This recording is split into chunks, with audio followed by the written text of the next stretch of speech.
Tiap hari cewek ini selalu disuapin permen karet sama cowoknya. Tapi ketika dia ngelihat permen karet yang lebih panjang, ini yang dia lakuin guys. Ini parah banget sih. Pria ini nekat membayar orang untuk menangis saat dia meninggal 2 minggu lagi. Sampai akhirnya ini yang malah terjadi guys. Ayah dan anak bakteri benar-benar sedih banget karena melihat semua WC itu bersih. Sampai akhirnya ini yang terjadi. Jadi kisahnya di sini ada Big Ben dan Little Ben. Mereka itu adalah ayah dan anak bakteri. Biasanya mereka itu tinggal di toilet-toilet yang kotor banget. Tapi tiba-tiba mereka itu sekarang benar-benar stres. Karena teknologi semakin canggih, ada yang namanya antibakteri. Dia bilang ke anaknya, kamu jangan sampai kena ke air itu karena kamu bisa mati. Terus anaknya bilang ke ayahnya, jadi sekarang kita tinggal di mana? Terus ayahnya sedih banget, dia bilang kita harus mencari toilet lain yang kotor. Tapi pas dia ngomong, tiba-tiba anaknya pingsan. Ternyata hidup mereka udah gak lama lagi, karena udara di dalam toilet itu juga benar-benar bersih banget. Pria ini nekat membayar orang untuk menangis saat dia meninggal 2 minggu lagi. Sampai akhirnya ini yang malah terjadi guys. Jadi kisahnya di sini ada seorang cowok yang lagi ke pemakaman. Dia itu bingung banget kok ada orang yang kerjanya itu menangis di kuburan orang. Padahal orang ini tuh gak kenal siapa yang meninggal sama sekali. Ternyata kerjaan cewek ini memang begitu guys. Sampai akhirnya cowok ini benar-benar tertarik banget untuk membayar cewek tersebut. Dan dia bilang dia membutuhkan ceweknya untuk menangis di pemakaman juga. Tapi cewek ini benar-benar kaget banget pas dia tahu dia harus menangis di pemakaman cowok ini sendiri. Karena ternyata cowok ini tuh gak punya keluarga, ayahnya udah meninggal, dia gak punya istri dan gak punya anak. Jadi dia tuh gak ada yang menangis buat dia nantinya kalau dia meninggal. Apalagi dokter bilang dia itu terkena kanker dan 2 minggu lagi dia akan meninggal. Tapi si cewek bilang dia itu gak bisa menangisi orang yang gak punya keluarga sama sekali dan gak punya pencapaian. Bahkan cowok ini kalau misalkan sama bawahannya bener-bener galak banget dan gak manusiawi. Makanya mungkin itu membuat orang-orang gak mungkin nangis saat dia meninggal. Di situ dia benar-benar stres banget karena cewek yang akan dibayar aja gak mau menangis di pemakaman dia karena dia itu gak punya sesuatu yang harus ditangisi. Tapi akhirnya saat dia udah nangis-nangis kayak gini karena dia gak punya siapa-siapa, dia jadi sadar kalau misalkan selama hidupnya dia itu benar-benar egois banget dan mementingkan dirinya sendiri. Makanya mulai saat ini dia langsung menjual toko kuenya dia. Dan dia membuka kelas masak untuk orang-orang yang gak mampu dan ibu-ibu yang tinggal sendiri bersama anaknya. Akhirnya dia itu mempunyai keluarga dan dia menjadi berguna untuk orang lain.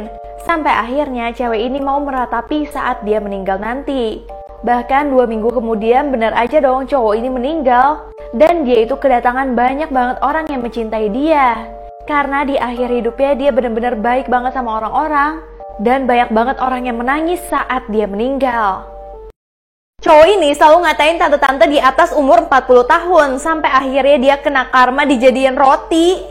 Jadi kisahnya cowok ini tuh bener-bener julid banget. Dia itu gak suka setiap ngelihat ada tante-tante datang ke gym. Dia bilang, tante aerobik bukan di sini tempat gym. Bahkan dia itu suka ngatain tantenya, aduh tante nanti kukunya rusak, kamu kan harus ke pasar. Nah cewek ini yang gak suka ngelihat tante-tante itu dikatain langsung mengaduk muka dari cowok ini untuk dia jadiin roti, bahkan dia bejek-bejek gitu. Pas lagi dibejek-bejek, dia masih sempet-sempetnya ngatain tante-tante itu. Akhirnya karena pembuat roti itu kesel, dia akhirnya dipotong-potong. Sampai ketika dia udah dipanggang, dia itu udah gak bisa ngomong lagi. Ternyata pembuat roti ini gak suka banget kalau ada yang ngata-ngatain tante-tante di atas umur 40 tahun. Ternyata tante ini jualan roti yang udah berumur 40 tahun. Jadi siapapun yang suka ngatain orang-orang di atas umur 40 tahun akan langsung dipanggang sama tantenya. Setiap hari cewek ini selalu disuapin permen karet sama cowoknya. Tapi ketika dia ngelihat permen karet yang lebih panjang, ini yang dia lakuin guys. Ini parah banget sih. Jadi kisahnya di sini ada seorang cewek yang benar-benar cinta banget sama permen karet. Dia selalu senang ketika cowoknya tuh suapinin dia. Tapi pas cowoknya lagi asik-asik suapinin dia itu tiba-tiba ngeliat ada permen karet yang lebih panjang dari apa yang dikasih cowoknya. Dia benar-benar tertarik banget karena gak pernah ngeliat permen karet sepanjang itu. Nah tiba-tiba pas dia lagi nerima paket, datanglah cowok yang punya permen karet panjang itu. Cewek ini benar-benar langsung tertarik dan bilang, boleh gak aku coba permen karet panjang kamu? Namun saat dia lagi kayak gitu, tiba-tiba cowoknya datang dan melihat ada permen karet panjang di kamar ceweknya. Di situ benar-benar membuat cowoknya kesel banget karena ketahuan ceweknya itu selingkuh dengan orang yang punya permen karet panjang. Tapi ceweknya bilang dia itu suka permen karet panjang karena umur dia tuh nggak panjang. Nah, hal itu ngebuat cowoknya benar-benar kasihan banget dan langsung menikahi ceweknya. Tapi ketika dia nikah, cowok yang berpermen karet panjang itu tiba-tiba datengin dia dan langsung kayak mau merebut dia. Bahkan ceweknya langsung mau ninggalin suaminya. Tapi sayangnya pria yang punya permen karet panjang itu nggak suka sama ceweknya, malah sukanya sama cowoknya dia. Karena dia itu juga suka sama permen karet dan merasa kalau misalkan mereka itu bisa saling melengkapi satu sama lain. Bocil ini dipaksa sama teman-teman yang jahat untuk batal puasa, sampai akhirnya dia nekat dong ngelakuin ini.